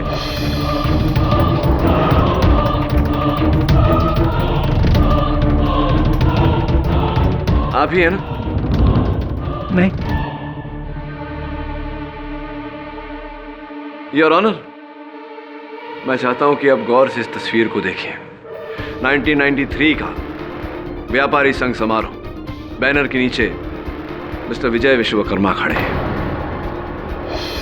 तो क्या मिस्टर पाठक, वो खड़े थे तो क्या इससे ये साबित होता है कि ये बलदेव मेहता नहीं है? क्योंकि बलदेव मेहता क्या कभी खड़े नहीं हो सकते?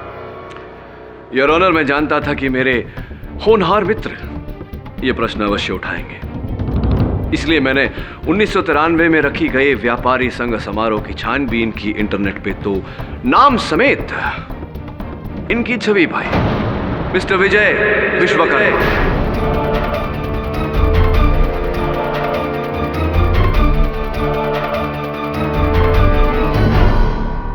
जोगिंदर जी जानते थे कि आप बलदेव मेहता नहीं, विजय विश्वकर्मा हैं, क्योंकि उन्होंने ही आपको विजय विश्वकर्मा से बलदेव मेहता बनाया और बनाए रखने के लिए 10 लाख रुपए की घूस डॉक्टर सक्सेना को दी, आपकी नकली डीएनए रिपोर्ट बनाने के लिए। क्या ये सही है या सही है? देखिए वकील साहब, ये आप मुझ पर गलत इल्जाम लगा रहे हैं। बड़े ढीठ किस्म के आदमी हैं आप। चलिए कोई बात नहीं। वरुण,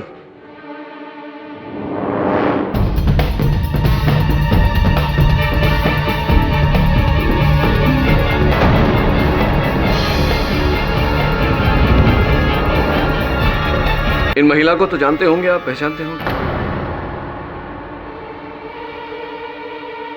ना? मैं सच कह रहा हूं वकील साहब, मैं इन महिला को नहीं पहचानता। बड़ी दुख की बात है कि इन्होंने आपको पहचानने से इनकार कर दिया। कुछ कहना चाहेंगी आप? ये इंसान मुझे क्यों पहचानेगा, जो चंद पैसों के लालच की वजह से 18 साल पहले मुझे छोड़कर चला गया था।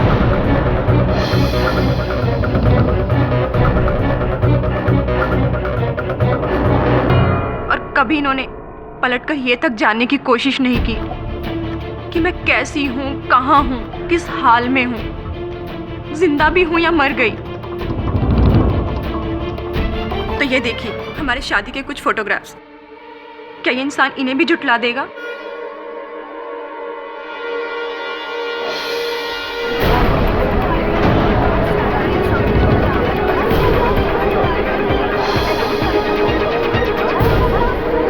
ऑर्डर। योर ऑनर, विजय विश्वकर्मा और मिसेस सविता विश्वकर्मा के ब्याह की तस्वीर है।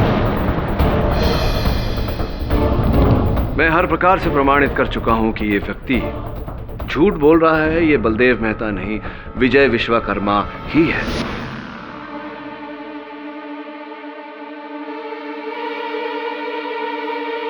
हाँ, ये सच है कि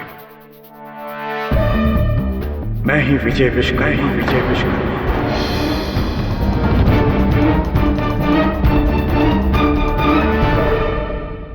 मेरी मुलाकात जोगिंदर जी से 1993 के ऑल इंडिया व्यापार संघ की समारोह में हुई थी। फिर उन्होंने मुझे अपने पास बुला लिया था, लेकिन वहां पर उनकी छोटी बहन, मौसेरी बहन, जिसके नाम पर करोड़ों की संपत्ति थी, वो अपने किसी मैनेजर से प्यार करने लगी थी। बलदेव मेहता नाम था उसका, और बाद में उन्होंने शादी भी कर ली थी। और इसी बात से जोगिंदर जी खफा थे। वो चाहते थे किसी भी तरह से बलदेव मेहता को किसी चोरी के इल्जाम में फंसाकर वो अपनी बहन से दूर करना चाहते थे। और मैंने बलदेव मेहता को 10 लाख के चोरी के इल्जाम में फंसा दिया।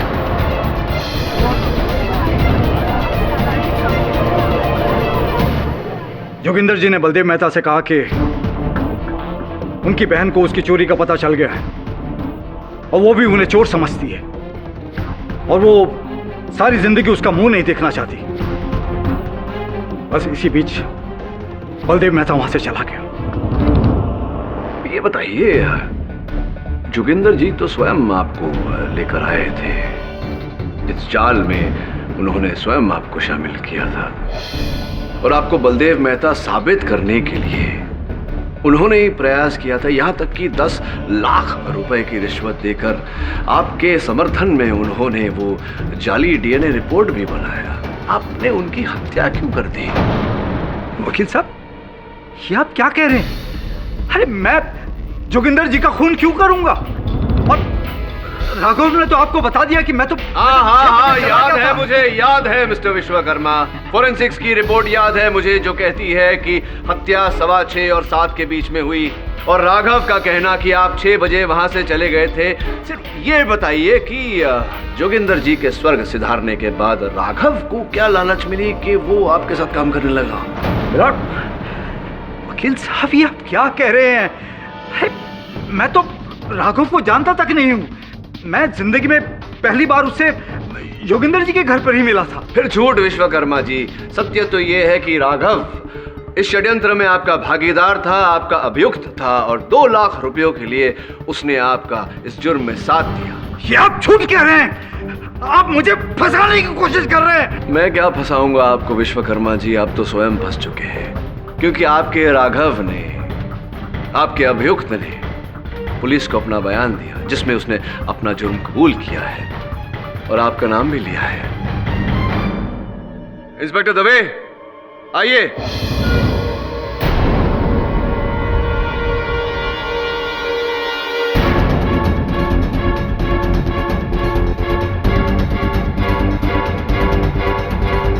एक बार फिर समय आ गया है विश्वकर्मा जी सत्य का सामना करने की।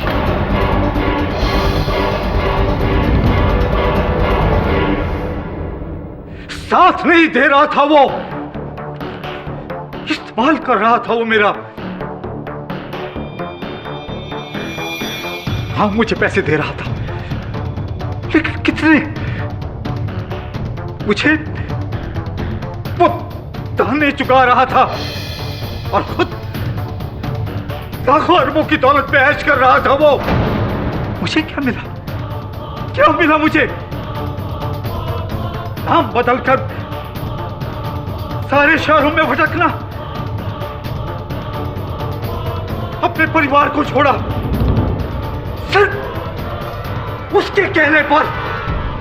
जब मुझे पता चला कि जोगिंदर अब फिर फंस गया है, उसे मेरी सख्त जरूरत है, अब मैंने सोचा कि मैं उसका इस्तेमाल करूंगा। अब जब उसने सब लोगों के सामने, मीडिया के सामने मुझे पहचान लिया था, जब उसने मुझे असली बलदेव मेहता साबित करने के लिए, मेरी नकली डीएनए रिपोर्ट बनाने के लिए उसने डॉक्टर को रिश्वत दी, तब मुझे लगा कि अब मेरा कोई कुछ नहीं बिगाड़ सकता। अब सब कुछ मेरा है, अब मुझे कहीं भागने की जरूरत नहीं है। अगर कोई मेरी सच्चाई जानता है तो वो है जोगिंदर मल्होत्रा। मैंने सोचा क्यों न इसी को खत्म कर दिया जाए। फिर तो पूजा की सारी दौलत मेरी होगी, मेरी। मैंने पूजा के जाने के बाद राजवीर को उसके पीछे जाते हुए देखा। तब मैं जोगिंदर मल्होत्रा के घर पे गया। जोगिंदर मल्होत्रा अंधे थे, वो आते हुए मुझे नहीं देख पाए, और तब मैंने उन्हीं के घर में लटकी हुई तलवार से उनको मार डाला।